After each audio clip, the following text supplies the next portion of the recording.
Assalamualaikum warahmatullahi wabarakatuh. Selamat datang sahabat semua di channel Cerita Islami. Pada kesempatan kali ini, kami hadirkan untuk Anda rangkaian kisah nyata yang syarat makna dan penuh hikmah. Ketika seorang sufi menguji orang pintar, makhluk apa yang punya 3 kaki? Apakah di dunia ini ada makhluk yang hanya memiliki 3 kaki? Tentu saja, ini bukan pertanyaan yang mudah dijawab. Kebanyakan makhluk hidup memiliki 4 kaki, 2 kaki, atau bahkan tidak punya kaki sama sekali, seperti ular. Namun bagi seorang sufi bernama Nasruddin Hoja, pertanyaan ini justru menjadi permainan logika yang menarik. Kisah ini pernah jadi perbincangan ketika Nasruddin bertemu dengan salah satu orang terpintar di zamannya. Cerita ini tercatat dalam buku Salat Jumat di Hari Kamis, Kisah Jenaka Nasruddin Hoja yang dikumpulkan oleh Muhibbin. Suatu hari, Nasruddin mendengar kabar bahwa ada seorang yang sangat pintar sedang datang ke daerahnya. Orang ini terkenal suka berkeliling dan menjawab berbagai pertanyaan dari siapapun yang ingin tahu tentang ilmu pengetahuan. Saking pintarnya, orang-orang bilang bahwa ia tahu segalanya. Saat penduduk mulai berkumpul dan mengajukan pertanyaan kepadanya, Nasruddin justru datang dengan maksud lain, menantang kecerdasan orang itu. "Tuan," kata Nasruddin, "saya ingin mengajukan satu pertanyaan. Jika Anda tidak bisa menjawabnya, Anda harus membayar saya 10 dirham. Setelah itu silakan Anda bertanya kepada saya. Kalau saya tidak bisa menjawab, saya akan membayar Anda 1 dirham. Ini adil, bukan? Anda orang berilmu tinggi, sementara saya hanya rakyat biasa." Orang pintar itu terdiam sejenak, lalu menganggukkan kepala. Nasruddin pun mulai mengeluarkan jurusnya. "Makhluk apa yang memiliki 3 kaki?" tanyanya. Orang pintar itu langsung terdiam. Wajahnya terlihat berpikir keras. Orang-orang yang berkumpul di sekitar, mereka pun ikut menunggu dengan penuh penasaran. Beberapa saat berlalu, namun orang pintar itu belum juga menjawab. Akhirnya ia menyerah. "Saya tidak tahu," katanya singkat. Sontak, kerumunan pun terkejut. Ternyata orang sepintar itu pun bisa kalah. Ia menyerahkan 10 dirham kepada Nasruddin.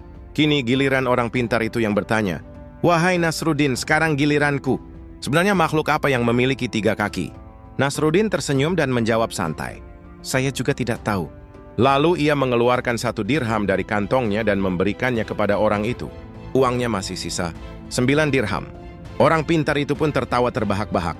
Sementara itu, orang-orang yang menyaksikan kejadian itu hanya bisa melongo dan merasa kesal. Kisah ajaib sufi mengeluarkan uang dari bongkahan kayu. Bagaimana mungkin seorang lelaki biasa bisa diberi karunia untuk memunculkan uang dari songgok kayu? Kisah ini berasal dari pengalaman Abu Sa'id Al-Kharraz bersama sahabatnya. Peristiwa itu terjadi di Mekkah saat mereka bertahan selama 3 hari tanpa makanan sama sekali. Waktu itu di depan mereka berdua tampak seseorang lelaki miskin. Ia membawa bungkusan kecil dan sebuah kendi yang tertutup kain. Abu Sa'id melihat lelaki itu sempat memakan sepotong roti. Dalam hatinya ia berpikir, malam nanti aku akan bertamu ke rumahnya. Dan tanpa disadari keinginan itu terucap begitu saja, setelah sholat Isya, Abu Sa'id pun benar-benar menemuinya. Ia melihat orang itu tampak sangat miskin, tak punya apa-apa. Tapi entah mengapa hatinya merasa ingin mendekat dan mengenalnya. Lalu terjadi sesuatu yang di luar nalar. Lelaki itu mengusap sebuah kayu yang berdiri seperti tiang. Ia mengelusnya perlahan, lalu tiba-tiba sesuatu jatuh ke telapak tangannya. Ia pun memberikan benda itu kepada Abu Sa'id. Ternyata itu adalah uang sebanyak 2 dirham. Uang itu digunakan untuk membeli roti dan lauk. Mereka pun makan bersama hingga kenyang. Beberapa waktu setelahnya Abu Sa'id kembali menemuinya. "Sejak malam itu," katanya, "aku selalu memperhatikanmu. Dan aku penasaran, bagaimana kau bisa melakukan keajaiban itu?" Lelaki itu hanya tersenyum. Namun Abu Sa'id tetap ingin tahu. "Jika hal itu bisa dicapai dengan satu amalan, tolong ajarkan kepadaku," pintanya. Lelaki itu menjawab tenang, "Wahai Abu Sa'id, hal itu bisa juga kamu capai cukup dengan 1 kalimat saja." "Apa itu?" Lelaki itu berkata, "Hilangkanlah nilai sebuah makhluk dari dalam hatimu, maka engkau akan memperoleh hajatmu." Abu Sa'id pun terdiam, termenung dalam-dalam. Kisah ini dinukil dari kitab Qasas Asy-Syalihin wa Nawadir Az-Zahidin, karya Imam Ibnul Jauzi, seorang ulama masyhur abad ke-6 Hijriah. Wallahu a'lam. Kisah sejumlah orang tersesat di gurun dan diselamatkan oleh ular. Suatu hari, seorang bernama Ubaid bin Al-Abrash melakukan perjalanan jauh. Ia pergi bersama teman-temannya untuk sebuah keperluan. Lantas, kelompok itu berjumpa dengan seekor ular besar tepat di depan mereka. Ular itu bergerak-gerak di padang pasir yang panas. Ditambah lagi, matahari tengah terik-teriknya. Ular itu belingsatan. "Segera bunuh ular itu, Ubaid," ujar salah satu dari mereka. Ubaid hanya bergeming. Ia tidak membunuh ular tersebut dan malah justru mendekatinya. "Tidak perlu dibunuh. Sepertinya ular itu membutuhkan air minum. Saya akan memberikan air minumku untuknya," papar Ubaid. Lantas Ubaid pun turun dari untanya dan berjalan mendekati ular. Kawan-kawannya yang lain keheranan. "Ubaid, jangan lakukan hal itu. Bunuh saja ular itu. Jika engkau tidak mau, kami yang akan melakukannya," teriak temannya. Ubaid berpaling ke temannya. "Sudah, tenang saja kalian. Biar saya yang mengurusnya," paparnya. Ubaid pun mendekati ular tersebut dan memberikan air minumnya. Ular itu pun minum dengan lahap. Sisa air minumnya disiramkan ke kepala ular tersebut. Ular itu lantas pergi dan menjauh dari Ubaid dan kawan-kawannya. Ubaid dan teman-temannya pun melanjutkan perjalanan. Hari demi hari dilalui, dan mereka ternyata tersesat di jalanan. Mereka tidak tahu arah. Ubaid dan teman-temannya mulai putus asa. Sejauh mata memandang hanyalah padang pasir. Tiba-tiba dalam sebuah kegelapan, ia mendengar desis sesuatu. Lantas ada sebuah perkataan yang ia dengar dengan jelas. "Wahai si pemilik unta yang tidak tahu harus kemana, saat tak ada yang bisa menunjukkan jalan kepadanya, ini adalah unta kami. Ambillah dan tunggangilah. Biarkan ia berjalan di sisimu ketika malam berlalu. Ketika cahaya subuh mulai muncul dan matahari mulai bersinar, lepaskanlah kembali unta itu." Ubaid pun menoleh. Ada unta di sampingnya. Lantas ia menaikinya dan untanya berada di sisinya. Kawan-kawannya saling bertanya, dari mana datangnya unta itu? Namun semuanya hanya diam. Mereka percaya pada Ubaid. Lagi pula, tidak ada yang bisa dilakukan saat ini kecuali percaya pada kawan mereka tersebut. Kelompok ini pun berjalan beberapa waktu hingga subuh tiba di suatu tempat yang mereka kenali. Sontak wajah sumringah terpancar dari kelompok itu. Ubaid lantas mengucapkan syukur dan melepas unta itu. Lalu ia pun berucap, "Wahai pemilik unta, kau telah menyelamatkan kami dari bahaya di gurun, di mana orang-orang kehilangan petunjuk pada malam harinya. Maukah kau menerangkan kepada kami, siapakah engkau yang menolong kami?" Tiba-tiba, suara terdengar lagi. Kini lebih jelas, hingga kawannya pun ikut mendengar. "Saya adalah ular yang kau lihat kehausan dan kepanasan di tengah Sahara. Lantas kau rela menderma airmu. Kau tuangkan ke kepalaku. Kau juga tak kikir. Kebaikan akan tetap abadi, meski telah lama berlalu. Dan keburukan adalah bekal terjelek yang dibawa seseorang," ujar suara tak berwujud itu. Lantas suara itu menghilang. Ubaid dan kelompok itu menengadahkan tangan ke langit, mengucap syukur kepada Allah. Kisah koruptor di zaman Nabi Muhammad Shallallahu Alaihi Wasallam. Ini adalah cerita tentang seorang maling, seorang koruptor yang mencuri harta umat Islam pada zaman Rasulullah. Ketika orang ini meninggal dunia, Nabi pun enggan menyalatkannya. Padahal ia adalah salah seorang sahabat. Apa alasan yang menyebabkan Rasulullah tidak mau menyalatkan jenazah koruptor ini? Kisah ini diriwayatkan oleh Abu Daud. Peristiwa ini terjadi setelah penaklukan Khaybar, sebuah tempat yang tak jauh dari kota Madinah. Waktu itu bulan Muharram tahun ke-7 Hijriah atau sekitar tahun 625 Masehi. Saat itu tersebar kabar di kalangan umat Islam bahwa salah seorang sahabat Nabi telah meninggal dunia. Namun entah mengapa jenazahnya lama sekali tidak disalatkan. Hingga akhirnya Nabi pun turun tangan. "Salatkanlah saudara kalian ini," sabda Rasulullah. Perintah itu justru membuat para sahabat kaget. Tidak biasanya Nabi berkata seperti itu. Biasanya beliau akan mengajak para sahabat untuk menyalatkannya bersama-sama sesegera mungkin. Saling pandang pun terjadi. Raut wajah para sahabat berubah. Mereka heran karena Nabi menyebutnya dengan kalimat khusus. "Salatkanlah saudara kalian ini," seakan menunjukkan jarak. Nabi tampaknya memahami kebingungan para sahabat. Beliau lalu bersabda, "Sungguh orang ini telah menggelapkan harta rampasan perang di jalan Allah." Sontak para sahabat pun gempar. Dari mana Nabi tahu tentang hal itu? Akhirnya mereka memeriksa jenazah sahabat tersebut beserta bawaannya. Ternyata ditemukan perhiasan kecil, manik-manik, dan sebuah permata milik orang Yahudi. Orang-orang menyebutnya kharazan, sejenis perhiasan mengilap mirip manik-manik. Nilainya pun tak seberapa. Jika dijual hanya sekitar 2 dirham. Namun mengambil sesuatu yang bukan miliknya tetap tidak dibenarkan. Apalagi dari harta ghanimah atau rampasan perang yang seharusnya menjadi milik bersama. tetap tidak dapat dibenarkan. Korupsi, sekecil apapun, tetaplah perbuatan tercela. Maling uang umat seperti itu sudah seharusnya tidak dihormati. Begitulah, Nabi tetap tidak mau menyalatkan jenazah koruptor tersebut. Meskipun yang dicuri hanya senilai 2 dirham. Sebuah pelajaran penting bagi kita bahwa amanah harus dijaga. Jangan sekali-kali mengkhianati kepercayaan. Na'udzubillahi min dzalik. Kisah jenazah 4 prajurit di zaman Khalifah Umar bin Abdul Aziz. Ini adalah kisah tentang 4 orang prajurit yang menjadi contoh pengkhianatan terhadap agama. Diceritakan bahwa pada masa pemerintahan Khalifah Umar bin Abdul Aziz, sepasukan prajurit dikirim untuk berperang melawan pasukan Romawi. Namun mereka kalah dan akhirnya ditangkap oleh musuh. Kemudian, keempat prajurit ini diadili di hadapan Kaisar Romawi. Sebelum dijatuhi hukuman, sang kaisar melakukan negosiasi dengan masing-masing prajurit. Prajurit pertama dipanggil. "Jika kamu masuk agamaku dan menyembah Tuhanku, maka aku akan menjadikanmu gubernur. Namun jika menolak, maka akan kutebas lehermu," ujar sang kaisar. Prajurit itu menjawab tegas, "Saya tidak akan menjual agama demi dunia." Mendengar jawaban itu, kaisar murka. Leher prajurit itu pun langsung ditebas. Tapi terjadi keajaiban. Kepala yang terpisah dari tubuhnya itu berputar-putar sambil melantunkan ayat.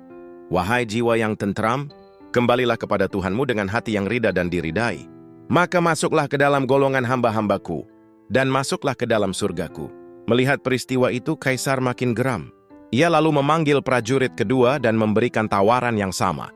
"Masuklah agamaku, maka aku jadikan engkau gubernur. Aku tidak akan memenggal lehermu seperti temanmu tadi." Prajurit itu menjawab, "Saya tidak akan menjual agama demi dunia. Dan Tuhan memiliki kuasa atas tubuh saya, tapi Tuhan tidak memiliki kuasa atas iman saya." Kaisar pun memerintahkan agar prajurit kedua ini dieksekusi. Lehernya ditebas. Ajaibnya, kepala prajurit itu juga berputar-putar dan melantunkan ayat.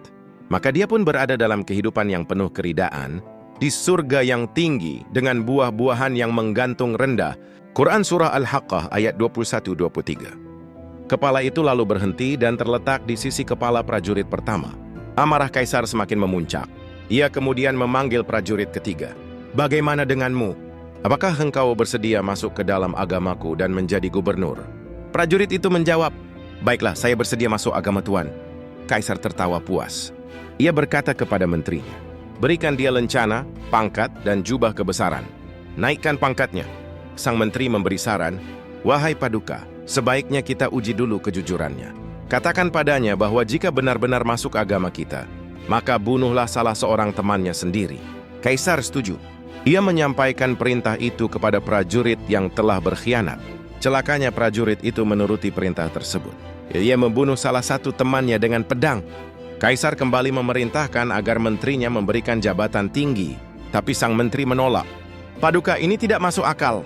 Jika ia tak mampu menjaga teman-teman seperjuangannya sendiri, yang tumbuh dan hidup bersamanya, bagaimana mungkin ia akan menjaga kepentingan kerajaan kita?" Jawaban itu membuat kaisar termenung. Lalu ia memutuskan, tebas juga lehernya.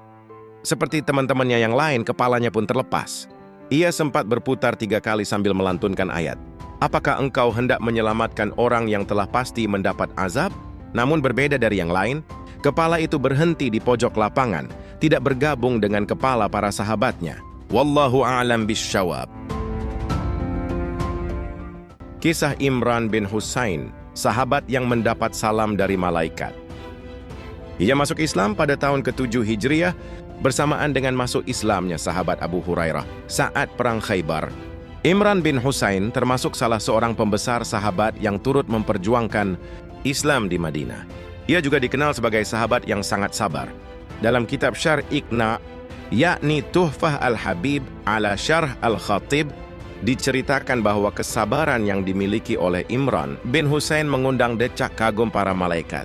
Karena itu, malaikat pun tak segan mengirimkan salam kepadanya secara khusus dan terang-terangan tanpa perantara. Hal ini terjadi saat Imran bin Husain menderita sakit perut yang begitu parah. Dalam suatu riwayat, bahkan disebutkan bahwa sakit itu ia derita selama 30 tahun. Suatu ketika, ia mengadu kepada Rasulullah SAW agar penyakit yang dideritanya lekas sembuh. Rasulullah pun mendoakannya. Ajaib, seketika setelah didoakan oleh Rasulullah, sakit yang dideritanya selama bertahun-tahun langsung sembuh. Tak ada lagi rasa nyeri dan perih pada perutnya sebagaimana yang ia alami sebelumnya. Ia pun kembali ke kediamannya dengan perasaan bahagia. Namun sesampainya di rumah, ia menjumpai hal yang janggal. Kini, ia tak lagi bisa melihat malaikat yang biasanya mengirimkan salam kepadanya. Akhirnya, ia pun mengadukan hal tersebut kepada Rasulullah. "Wahai Rasul, apa gerangan yang menyebabkan malaikat tak lagi mengirimkan salam kepadaku?" Rasulullah SAW menjawab, "Hal itu disebabkan karena kesembuhanmu, wahai Imran. Kalau begitu tolong, wahai Rasulullah, agar engkau berkenan kembali mendoakan agar penyakitku dikembalikan padaku." Pinta Imran bin Husain. Seketika itu juga ia kembali menderita sakit sebagaimana semula. Setelah itu ia kembali bisa melihat malaikat yang menyampaikan salam kepadanya. Begitulah para sahabat yang menganggap rasa sakit bukan sebagai musibah. Mereka melihatnya sebagai pemberian dari sang kekasih yang mesti dinikmati dan disyukuri. Mengenai pribadi Imran bin Husain, Imam Hasan al-Basri berkata, "Tidak ada yang diutus ke Basrah yang lebih dimuliakan daripada Imran bin Husain." Sahabat Rasulullah SAW yang mulia ini wafat di kota Basrah pada tahun 52 Hijriah. Nasihat cinta ahli mahabbah untuk Junaid al-Baghdadi. Junaid al-Baghdadi adalah seorang sufi yang masyhur. Namanya dikenang hingga kini. Sufi yang satu ini dikenal sebagai tokoh yang sangat menekankan pentingnya keselarasan antara praktik dan doktrin tasawuf dengan kaidah-kaidah syariat. Pada suatu hari Junaid berkunjung ke sebuah rumah sakit jiwa di Mesir. Tiba-tiba, ia berjumpa dengan seorang pria tua. Kakek itu kemudian mendekatinya dan berkata, "Siapa namamu?" "Junaid," jawabnya. "Apakah Anda orang Irak?" tanya kakek tua itu. "Ya," jawab Junaid. Syekh Junaid sedikit heran dengan perilaku orang tua itu. Lalu kakek tersebut kembali bertanya, "Apakah Anda termasuk ahli mahabbah, pecinta Allah?" Junaid pun terkejut mendengar pertanyaan itu dan langsung menjawab, "Ya." "Kalau begitu apakah arti cinta itu?" tanya si kakek. "Mendahulukan yang dicintai dari yang lain," jawab Syekh Junaid. Mendengar jawaban itu, si kakek berkata, "Cinta itu ada dua macam, cinta karena sebab dan cinta tanpa sebab. Cinta karena sebab adalah karena melihat kebaikan dari yang dicintai. Sedangkan cinta tanpa sebab adalah karena dia memang layak untuk dicintai." Setelah mengatakan itu, si kakek kemudian mengumandangkan sebuah syair. "Aku mencintaimu dengan dua cinta. Cinta karena nafsu dan cinta karena engkau layak untuk dicintai. Adapun cinta karena nafsu, itulah yang membuatku senantiasa mencintai hingga lalai dari selainmu. Sedangkan cinta karena engkau layak untuk itu, maka tiada kulihat kehidupan hingga aku melihatmu. Untuk keduanya pujian bukanlah untukku, tapi semua itu pujian hanyalah untukmu." Subhanallah. Kisah ahli tafsir yang kehilangan hafalan tafsirnya. Dikisahkan, suatu hari seorang ahli tafsir bernama Abu Amr tiba-tiba lupa akan setiap huruf dan kata dalam Al-Quran. Musababnya adalah karena ia terpesona saat memandang seseorang. Kejadian tersebut membuatnya gelisah dan sangat masyghul. Akhirnya, ia pun pergi menemui Abu Hasan al-Basri untuk mengutarakan apa yang menimpanya. Sambil menangis terseduh, Abu Amr menceritakan semua yang dialaminya. "Guru, aku merasa sangat menyesal atas apa yang telah menimpaku," ungkap Abu Amr. Hasan al-Basri lalu berkata, "Sekarang kebetulan sedang musim haji. Sebaiknya engkau menunaikan ibadah haji. Setelah selesai, pergilah ke Masjid Khaif. Di sana, carilah seorang laki-laki tua. Tunggulah sampai ia selesai dalam keasyikan ibadahnya. Lalu mintalah doa darinya." Abu Amr pun menuruti nasihat gurunya. Ia melaksanakan ibadah haji, lalu pergi ke Masjid Khaif seperti yang disampaikan Hasan al-Basri. Benar saja, ketika di masjid, ia melihat seorang laki-laki tua yang tampak sangat dimuliakan. Beberapa orang tampak duduk mengelilinginya. Tiba-tiba, datanglah seorang lelaki berjubah putih. Orang-orang yang berada di sekeliling lelaki tua itu segera memberi jalan. Lelaki berbaju putih itu lalu duduk dekat dengan sang tua. Keduanya terlihat berbincang akrab. Namun ketika waktu sholat tiba, lelaki berjubah putih itu justru pamit pergi. Orang-orang di sekelilingnya pun ikut pergi. Kini hanya tinggal Abu Amr dan orang tua itu di dalam masjid. Abu Amr pun mendekati laki-laki tua tersebut dan berkata, "Wahai orang tua, tolonglah diriku." Ia menceritakan apa yang telah menimpanya. Mendengar kisah itu, sang kakek pun memanjatkan doa. Tanpa diduga, secepat kilat Abu Amr mendapatkan kembali ingatannya tentang setiap huruf dan kata dalam Al-Quran. Ia pun bersujud sebagai bentuk rasa syukur. Suasana pun berubah menjadi haru dan penuh kegembiraan. Namun tiba-tiba lelaki tua itu bertanya, "Siapa yang menyuruhmu menghadapku kemari?" "Guruku Hasan al-Basri," jawab Abu Amr spontan. Lelaki tua itu berkata, "Jika seseorang telah memiliki seorang imam, mengapa ia masih mencari imam yang lain? Tapi baiklah, Hasan telah menunjukkan diriku, maka kini gantian aku akan menunjukkan siapa dia sebenarnya. Ia telah membuka selubung diriku, maka kini aku akan membuka selubung dirinya." Abu Amr pun terdiam, bingung mendengar perkataan tersebut. Lelaki tua itu melanjutkan, "Lelaki berjubah putih tadi, yang datang ke sini saat waktu asar dan pergi lebih dulu meninggalkan tempat ini, itulah Hasan al-Basri. Setiap hari setelah sholat asar di Basrah, ia berkunjung ke sini lalu kembali ke Basrah untuk sholat maghrib. Jika engkau telah memiliki imam seperti Hasan al-Basri, mengapa masih memohon doa dariku? Sebenarnya imammu itu sudah lebih dari cukup." Kisah seorang sufi yang bertemu lelaki ajaib. Junnun al-Misri, seorang sufi yang masyhur, pernah berkisah bahwa suatu hari dirinya bertemu dengan seorang lelaki berkulit hitam di sebuah kapal. Lelaki itu tampak seperti kehilangan akal, seperti orang yang dianggap gila. Cerita dimulai saat di atas kapal datanglah seorang petugas yang meminta ongkos naik kapal. Petugas itu memungut bayaran dari para penumpang satu persatu, hingga sampailah ia pada lelaki aneh berkulit hitam tersebut. "Mana ongkosnya?" tanya petugas kapal. Lelaki aneh itu tidak menjawab, justru mendendangkan syair, "Hati tidak mendapatkan ketenangan karena bingung antara cinta dan nafsu." Petugas itu pun mengulangi pertanyaannya, "Mana ongkosmu?" Si lelaki aneh itu menjawab, "Kami telah mengutus bendaharawan agar membayarmu." Petugas kapal mulai kehilangan kesabaran dan mendesak, "Di mana dia?" Dengan tenang lelaki itu berkata, "Di laut ini akan muncul seekor ikan yang menjadi bendaharawan kami." Junnun pun terkejut mendengar ucapan itu. Namun tiba-tiba laut pun berombak sangat besar dan muncullah seekor ikan raksasa. Ikan itu membuka mulutnya yang penuh dengan dinar, emas yang berkilauan. Ikan itu mengarah pada lelaki berkulit hitam tersebut. Lalu si lelaki berkata, "Wahai nakhoda, ambillah untukmu, tapi jangan sekali-kali mencuri." Maka si nakhoda pun mengambil 1 dinar dari mulut ikan tersebut. Junnun merasa sangat penasaran dengan kejadian luar biasa itu. Ia bertanya kepada salah seorang penumpang, siapakah lelaki itu sebenarnya? Orang itu menjawab, ia adalah orang yang dianggap gila. Ia tidak pernah berbuka sejak 50 tahun dan hanya makan sekali. Wallahu a'lam. Mimpi Ibrahim al-Wasithi yang tidak jadi masuk neraka. Wukuf di Arafah menjadi momen yang sangat menakjubkan bagi Ibrahim al-Wasithi, seorang ulama sufi yang hidup pada abad keempat Hijriah. Ia memiliki kisah luar biasa yang terjadi saat menjalankan ibadah haji. Ketika berada di Arafah, Ibrahim begitu khusyuk dalam berdoa. Sepanjang hari ia isi dengan zikir dan mengingat-ingat dosa-dosa yang telah dilakukannya. Setelah menjalankan ibadahnya, Ibrahim keluar dari kemah, menghirup udara padang Arafah yang segar. Langit biru dan hawa sejuk benar-benar terasa. Rasa syukur pun ia panjatkan kepada Allah atas karunia yang tak terhingga. Ia kemudian berjalan menyusuri hamparan pasir Arafah, hingga tiba-tiba menemukan seonggok batu. Kerikil, batu-batu kecil yang biasa digunakan untuk melempar jumrah. Ibrahim tertegun sejenak melihat gundukan batu itu. Lalu muncul niat dalam hatinya. Ia ingin memungut kerikil-kerikil tersebut sambil berikrar. Dengan menggenggam batu-batu kecil itu, Ibrahim pun menyatakan sumpahnya. "Wahai batu-batu Arafah, saksikanlah di hadapan Allah, aku berikrar, asyhadu an la ilaha illallah wa asyhadu anna Muhammadan Rasulullah."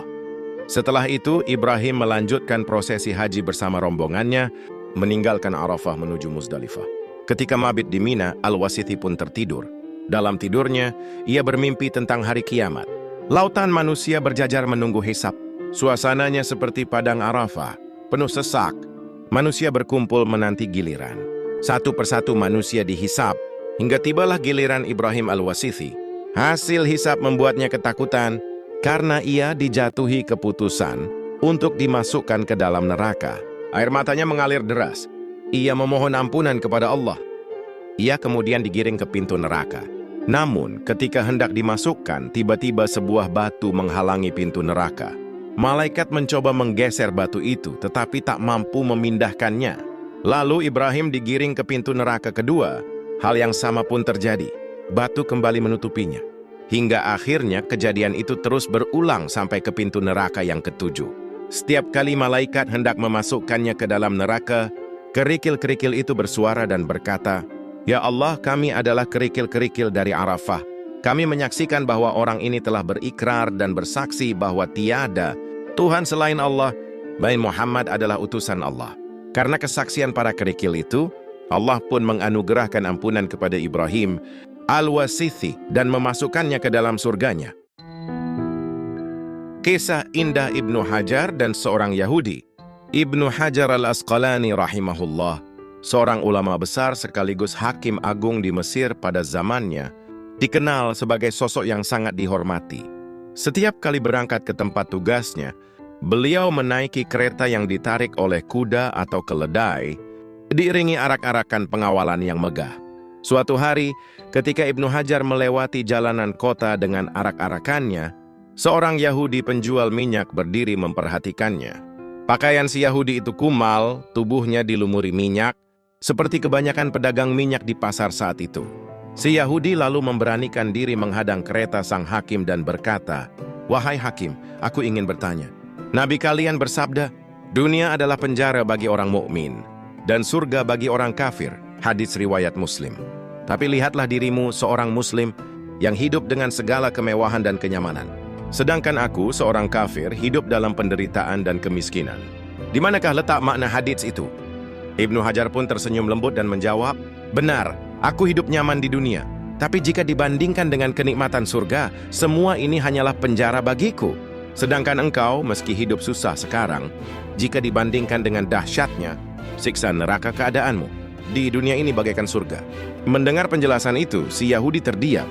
Matanya berkaca-kaca. Tanpa ragu, ia pun berkata, "Asyhadu an la ilaha illallah wa asyhadu anna Muhammadar Rasulullah." Ia masuk Islam saat itu juga, tersentuh oleh makna dalam hadits Rasulullah dan kebijaksanaan Ibnu Hajar. Subhanallah. Dalam dan indahnya makna sabda Nabi kita, dunia adalah penjara bagi orang beriman dan surga bagi orang kafir. Imam An-Nawawi menjelaskan makna hadits ini dalam syarah Syahih Muslim.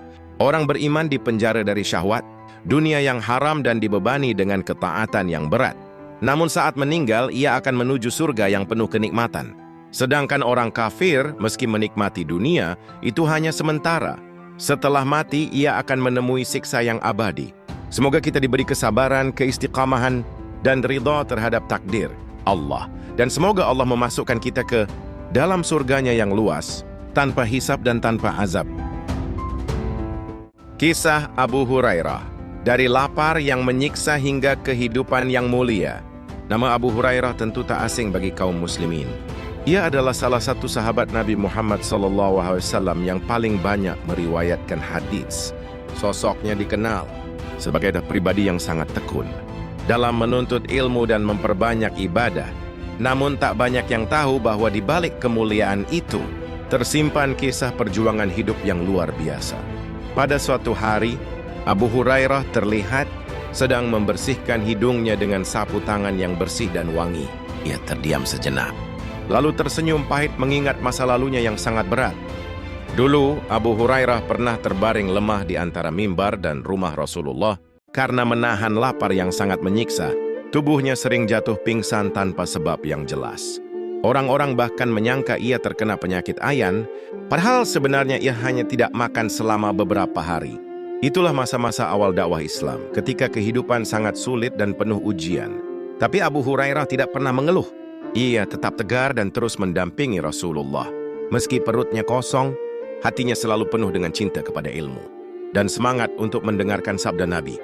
Seiring waktu, ketika Islam mulai tersebar dan umat semakin kuat, kehidupan Abu Hurairah pun ikut membaik. Ia tak lagi kelaparan. Namun, meski hidupnya lebih layak, ia tetap memilih hidup sederhana. Dunia tak pernah mampu menggodanya. Setiap harinya, Abu Hurairah terus menjaga ibadah. Ia dikenal rajin melakukan sholat sunnah dan berzikir dengan biji-biji kurma yang selalu ia bawa. Rumahnya tak pernah sepi dari lantunan doa dan tasbih. Kisah Abu Hurairah adalah cermin bagi kita, bahwa kelaparan dan penderitaan bukan alasan untuk meninggalkan Allah. Bahkan di saat-saat paling lemah, kedekatan dengan Allah lah yang membuat seorang manusia menjadi kuat dan mulia. Semoga kita bisa meneladani keteguhan dan kesabaran Abu Hurairah, dan semoga Allah kumpulkan kita bersama beliau dan para sahabat lainnya di surganya kelak. Amin ya rabbal alamin. Keajaiban yang hadir lewat ucapan bismillah. Setiap muslim tentu mengenal kalimat ini. Bismillahirrahmanirrahim. Kalimat pembuka yang ringan di lisan, besar di sisi Allah.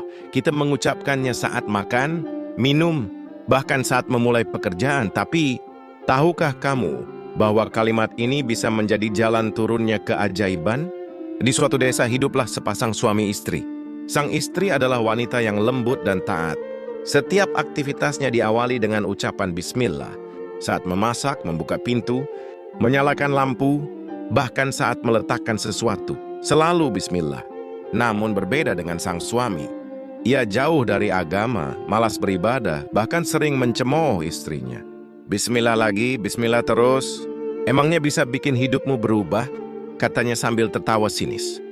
Sang istri hanya tersenyum. Ia tak membalas, tak juga marah. Yang ia lakukan hanyalah terus bersabar dan berdoa agar suaminya diberi hidayah. Suatu hari suaminya ingin menguji istrinya. Ia memberikan sejumlah uang dan berkata, "Tolong simpan baik-baik uang ini." Istrinya menerima, mengucap bismillah, lalu menyimpannya dengan hati-hati. Diam-diam, sang suami mengintip tempat penyimpanan itu, lalu mengambil uang tersebut. Ia buang ke dalam sumur. Kalau besok dia buka tempat itu dan uangnya masih ada, aku akan percaya, katanya dalam hati. Beberapa hari berlalu. Lalu ia bertanya, "Mana uang yang aku titipkan kemarin?" Sang istri pun menuju tempat penyimpanan. Bismillahirrahmanirrahim. Dan saat tempat itu dibuka, uangnya masih ada. Lengkap, tidak kurang satu lembar pun. Sang suami tertegun. Ia langsung mengaku bahwa uang itu sudah ia buang ke dalam sumur. Tapi kini ia menyaksikan sendiri kuasa Allah bekerja lewat kalimat yang ia remehkan. Saat itu juga hatinya luluh. Ia menangis dan mengucapkan syahadat. Sejak hari itu, ia mulai sholat, belajar agama, dan selalu membaca bismillah dalam setiap aktivitasnya. Kisah Abdurrahman bin Auf, saudagar kaya dermawan. Di balik sejarah Islam ada satu nama yang bersinar terang karena kekayaannya, namun jauh lebih bersinar karena kedermawanannya, Abdurrahman bin Auf. Ia bukan hanya sahabat Nabi, ia adalah pengusaha sukses, pedagang yang jujur, dan seorang dermawan yang mencintai Allah lebih dari harta dunia. Lahir di Makkah 10 tahun setelah tahun gajah, Abdurrahman bin Auf tumbuh menjadi pria yang cerdas dan bijak.